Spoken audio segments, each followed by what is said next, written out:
The Alters is a streamlined and mechanically satisfying survival game that also asks the question, what would you do if literally faced with the branching possibilities of all the choices you've never made? The overarching plot slowly drifted into the back of my mind the longer I played, but The Alters has an intriguing premise that draws on several classic sci-fi tropes to turn a traditional survival game, with a strong focus on time management, into a thought-provoking journey filled with moments of frustration, elation, and some unexpected warmth. Jan Dowski, a 35-year-old builder who has already accumulated a lifetime's worth of regrets, emerges from a landing capsule on an alien world. He soon discovers his captain and crew are dead, and although their massive wheel-like base is intact, the engines are offline, a severe problem when the approaching sunrise in this triple star system will bathe the area in lethal radiation. After exploring for some basic resources and establishing a distorted communication link to the Ally Corporation funding the mission, Jan discovers the base's quantum computer, the womb cloning facility, and the rare element rubidium found on the planet offer him an unconventional means of survival, cloning himself to create a new crew, the titular Alters, by imprinting their minds with specialized knowledge and simulated life paths based on different decisions made at key moments in his digitized memory timeline. The more you think about it, the more dubious science and plot holes you can spot in The Alters, but 11-bit Studios gets around this by keeping the entire experience surreal.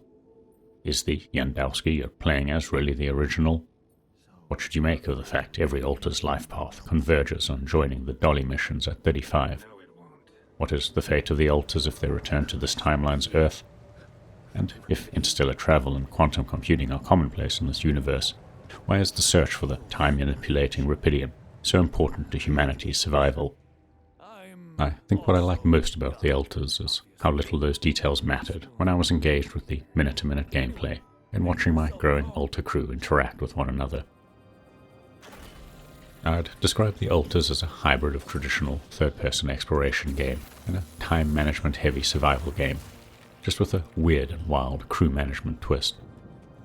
Upon arriving in a new region, you explore on foot during so-called daytime hours, periods of low light and radiation levels, to discover and clear paths to resource deposits, build mining outposts and connect them with pylons, scan and destroy anomalies, find scattered mission gear for base upgrades, personal belongings to boost Alter morale, and later track down even weirder alien samples, used for higher-tier research.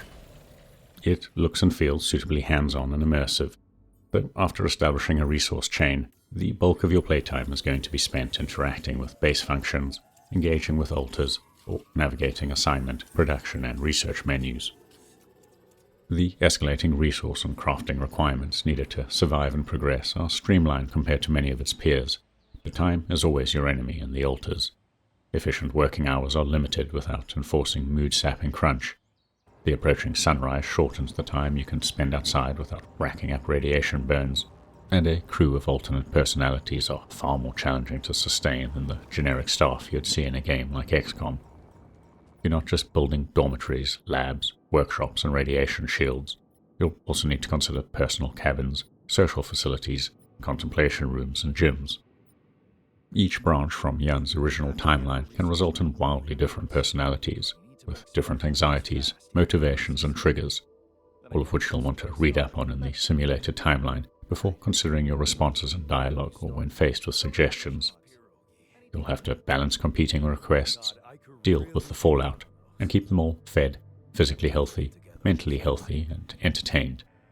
Not treating your Alters as individuals is the quickest way to foster rebellion and jeopardize the mission when they ignore your orders or work inefficiently. Regardless of the difficulties you pick for the game's economy and action elements, you'll need to empathize with your alternate yarns and occasionally boost their morale with gifts, social activities like beer pong and movies, and considering personal requests. It is impossible to clone every Alter variant and experience every potential outcome in a single playthrough, but good relations teach Jan new life lessons that provide unique dialogue options, open new research paths, and alter the end-of-act outcomes. There is a lot to juggle as the clock marches on, but all the assists you could want are present. With enough Alters, the early exploration step gives way to a lot of menu-based gameplay, as you quickly build and rearrange base modules, assign alters to resource or production tasks, select research priorities, and set minimum stock levels or continuous production queues to maintain essentials like food, radiation filters, and repair kits for the sporadic magnetic storms that devastate base modules and hamper most outdoor activities. The chosen difficulty, coupled with your skill at managing both time and alters, will determine if the mission plays out as a scrappy and desperate attempt to survive on the edge, or as a well-oiled machine that keeps on top of objectives and ahead of the sunrise, with minimal trauma and injuries to the crew. That said, there are a few narrative beats that happen regardless of your actions. With the focus on crew interactions as much as it is the survival mechanics, it helps that the Alter's mid-tier price point does not mean low production values. Like most survival games with base building and menu-driven systems, the Alters gets a lot of playtime out of limited assets, but it feels polished on the compact environments. Both the expanding base and increasingly vertical outdoor regions look incredibly detailed and atmospheric. Character models also look good, with only a few stiff animations during emotive gestures or well climbing. More important is the writing, voice work, and delivery, both during moments where the Alter's divergent personalities clash, or those in which they share cherished memories or establish new bonds. There are generic lines for common events and gameplay triggers, but I found it easy to empathize with Jan in all his forms. His Alters are exaggerated archetypes, but they do an impressive job of leaving you frustrated with their vices, like pride, stubbornness, or self-pity. Yet it also often left me elated during moments of unexpected compassion and warmth. All that said, I'm no psychologist or support worker with professional experience, so you might find the lack of subtlety in how some mental health issues are presented problematic. Even as someone who prefers methodical games that move at my pace over those with time pressures, I enjoyed the Alters far more than I expected. Not so much for the survival gameplay, which is competent, streamlined, and challenging enough in its own right, but more for the thrill of discovering what new Alter I could create, discovering how their lives played out compared to the original Jandowski, and watching them bond or clash with one another under increasing pressure.